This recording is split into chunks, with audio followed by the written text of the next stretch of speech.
اہل بیت کی کشتی میں سوار ہونا ہے، صحابہ اکرام کے دامن کو تھام کر جب چلیں گے تب جا کے ہم منزل تک پہنچیں گے۔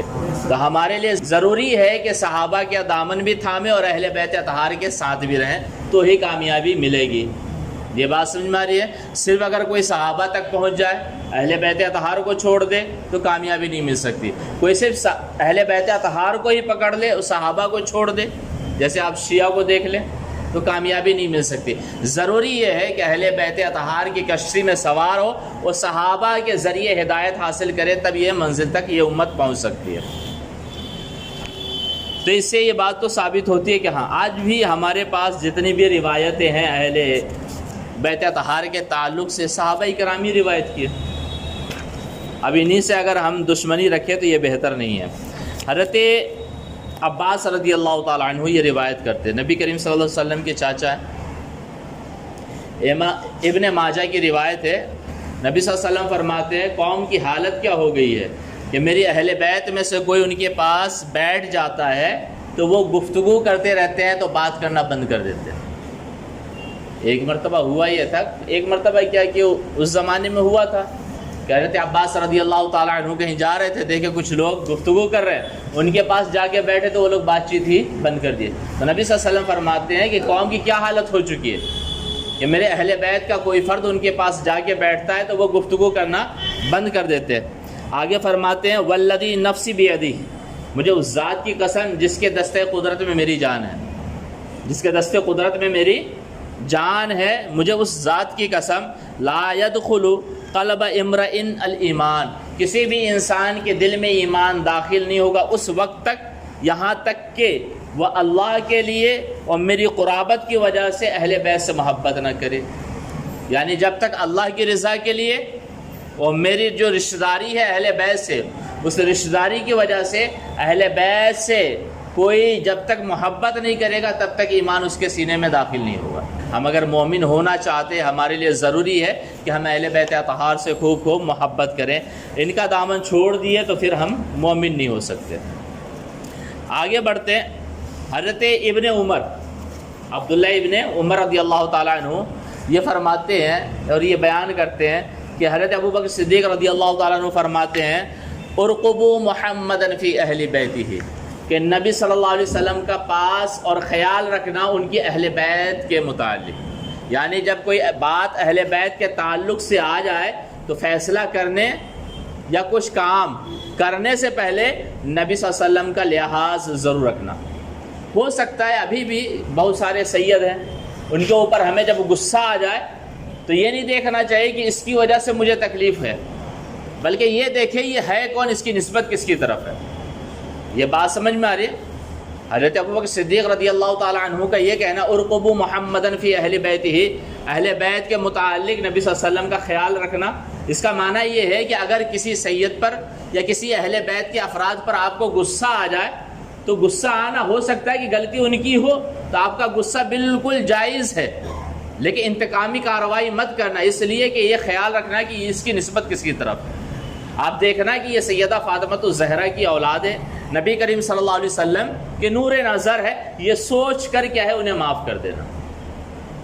لیکن آج اس دور میں کیا ہے، اس طرح کے خیالات رکھنے والے بہت کم ہیں۔ میں کہتا ہوں کہ لوگ کہتے ہیں کہ آپ دیکھیں کہ کل کا ماحول کیسا تھا، ایسا لگتا ہے کہ ہاں سب کے سب اہل بیت کے ہی دیوانے۔ چلو ان کے طریقے کیا ہے، غلط ہے، طریقہ غلط ہے، لیکن وہ جو بھی غلط کام کر رہے ہیں دعویٰ یہی ہے نا کہ اہل بیت کی محبت میں کر رہے ہیں۔ لیکن انہی کے سامنے اگر کوئی سید آ کے غلطی کر دے تو میرا دعویٰ ہے سب مل کر اسے ماریں گے۔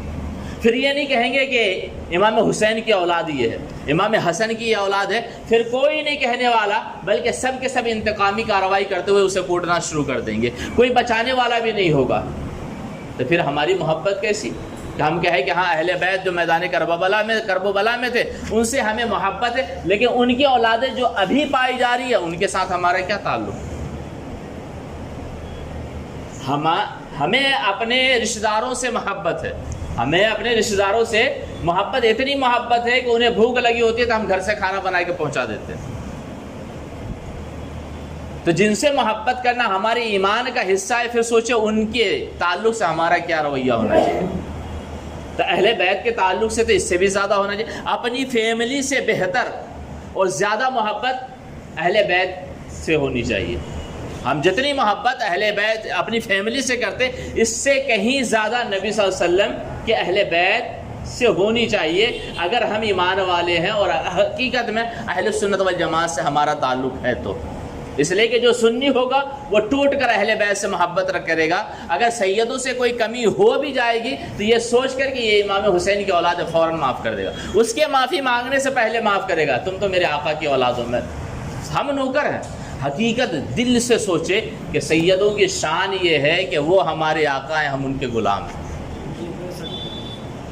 اگر مالک 4 جوتا مارے تو ہم کچھ کہتے ہیں؟ ان کو تو حق ہے, ان کو تو حق ہے کہ ہمارے ساتھ تو میں سے بات کرے, اوے ادھر جا ادھر جا. انہیں حق حاصل ہے اس لیے کہ وہ امام حسین کی اولاد ہے, سیدہ فاطمہ الزہرا کے نور نظر ہیں, نبی کونین صلی اللہ علیہ وسلم کی طرف ان کی نسبت ہے. تو وہ آقاؤں کی اولاد ہیں تو آقا ہے, ہم تو ان کے در کے غلام ہیں. ہماری حیثیت کیا ہے؟ ہم نوکر ہیں ان کے در کے. تو اگرچہ وہ امام حسین نہیں لیکن امام حسین کی اولاد تو ہے. تو اب اگر سیدوں سے کوئی کمی رہ جائے یا غلطی ہو جائے تو ان کے معافی مانگنے سے پہلے معاف کر دے. اگر وہ ہاتھ بھی اٹھائے تو کہہ دے آپ تو آقا ہو, آپ ہمیں معاف کر دو, آپ تو آقا ہو, آپ ہمیں معاف کر دو. اس لیے کہ آپ کا دل دکھے گا تو ناراض کون ہوگا؟ امام حسین رضی اللہ تعالیٰ عنہ, سیدہ فاطمہ الزہرا ہوں گی. نبی کونین صلی اللہ علیہ وسلم کی ذات مبارکہ کو تکلیف ہوگی, لہٰذا سیدوں سے کچھ ہو بھی جائے. اب دیکھیں امام مالک, 4 مذاہب ہیں نا, ہم لوگ حنفی ہیں, ایک کیا ہے امام مالک, اور ایک امام شافعی, اور ایک امام احمد بن حنبل. امام مالک رضی اللہ تعالیٰ عنہ کے انتقال کا سبب معلوم ہے کیا؟ ان کو سزا دی گئی تھی. ان کو کیا ہے؟ سزا دی گئی تھی. وہ سزا کیا ہے؟ ان کے ہاتھ کو باندھ کر کے پیچھے اونٹ پہ بیٹھا کے پورے شہر کو گھمایا گیا تھا.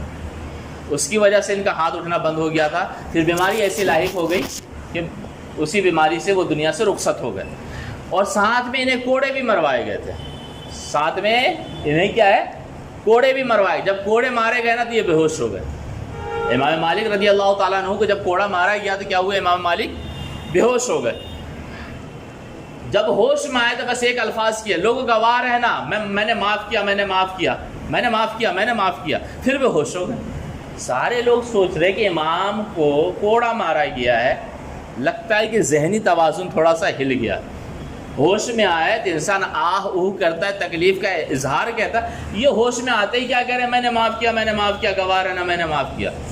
تو پھر جب دوبارہ ہوش میں آئے کہ امام مالک رحمۃ اللہ تعالیٰ علیہ سے یہ بات دریافت کی گئی کہ آپ نے یہ بات کیوں کہی.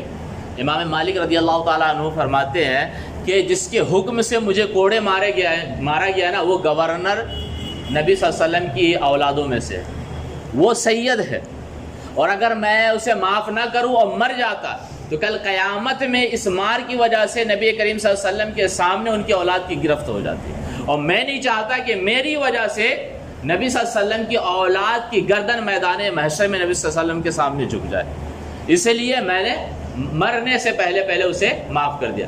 اب امام مالک رضی اللہ تعالیٰ عنہ حج کے ایام میں جب حج کے لیے پہنچے تو وہاں کے جو لوگ تھے طاقتور پاورفل, وہ لوگ غصے میں تھے کہ گورنر کی اتنی ہمت کہ امام مالک کو کوڑا لگوا دے.